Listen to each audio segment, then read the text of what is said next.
Meanwhile, the number of fatalities from the capsized MV Honghai 16 has increased to 9 as search and rescue efforts continue, according to the Philippine Coast Guard. Here's the report.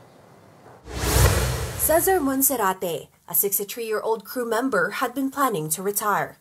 According to his wife Evelyn, the MV Honghai 16 was supposed to be his final deployment.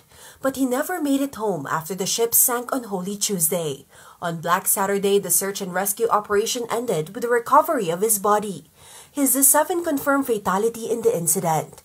The family has requested privacy at this time.